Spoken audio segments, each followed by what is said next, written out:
ભક્ત ગોરા કુંભાર। જે દીથી એ જન્મ્યો છે એ દીથી તમારા નસીબ આડેનું પાંદડું બની ગયું છે, પણ એની આડાશમાં તમારું નસીબ ખુલી પણ ન થકતું કે બની પણ ન થકતું। મહામૂર્ખ, બધી વાતની મને જાણ છે, તો ફક્ત મને માર્ગ બતાવો। ગોરા હમણાં ખોવાયેલો છે। જો એ હંમેશ માટે ખોવાયેલો રહેતો, રાજાના સિપાહીઓ ગોરાને ગોતવા નીકળી પડ્યા છે, પણ એ ગોતે એ પહેલા આપણે ગોરાને ગોતી અને એને અફીણ પીવડાવીને ઊંઘાડી દઈએ। પછી મારા ઓળખીતા હરિદ્વાર જાય છે એની હારું એને પણ મોકલી દઈએ। આખો દી હરી હરી કરે છે ને, તો પુગાડી દઈએ એને હરિના દ્વાર। ના રહેશે ગોરા ને ના રહેશે આપણી તકલીફ, આ જીવન શાંતિ।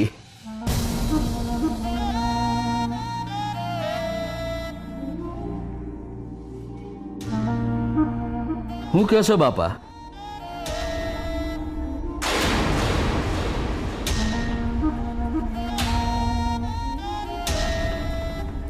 પણ આ બધામાં તને શું મળશે? તમારા આશીર્વાદ। મારા કારણે તમારા પર આરોપ લાગ્યો હતો ને, તો હવે હું જ તમને આ બધી તકલીફોમાંથી બહાર કાઢીશ। એમ સમજો કે હું મારા પાપોનું પ્રાયશ્ચિત કરી રહ્યો છું।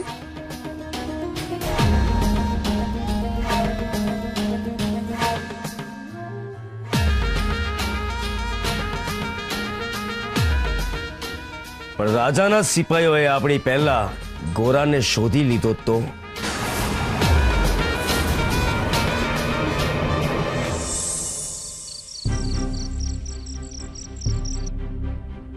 બાપા, હવે આટલી બધી ગાંઠ બાંધી છે એટલે ગોરા હમણાં જ આવી જશે।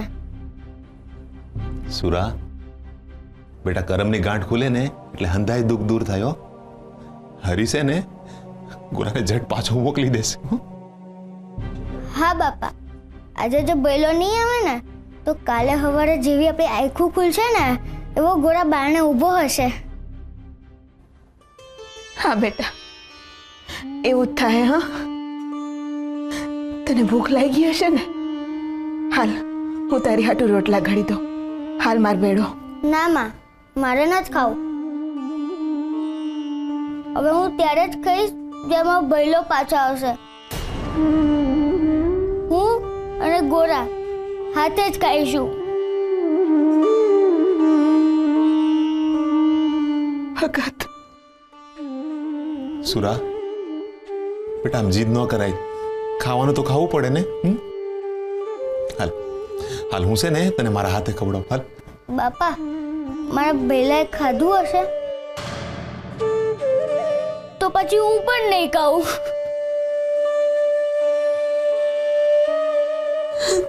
દેવી, રાજાના સિપાહીઓ આયા છે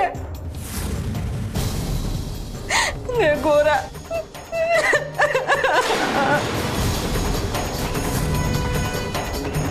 હું થયું મારા ગોરાને?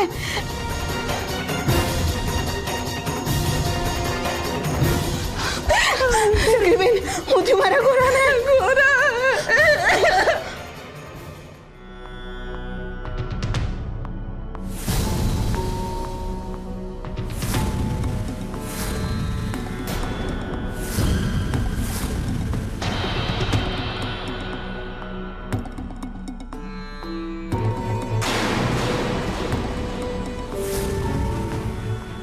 હું થયું?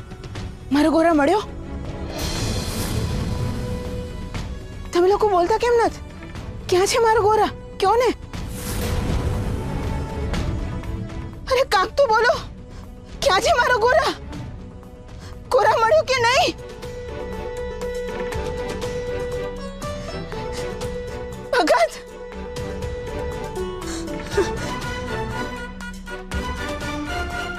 તમે લોકો ગોરાને ગોતવા આટું ગયા હતા ને?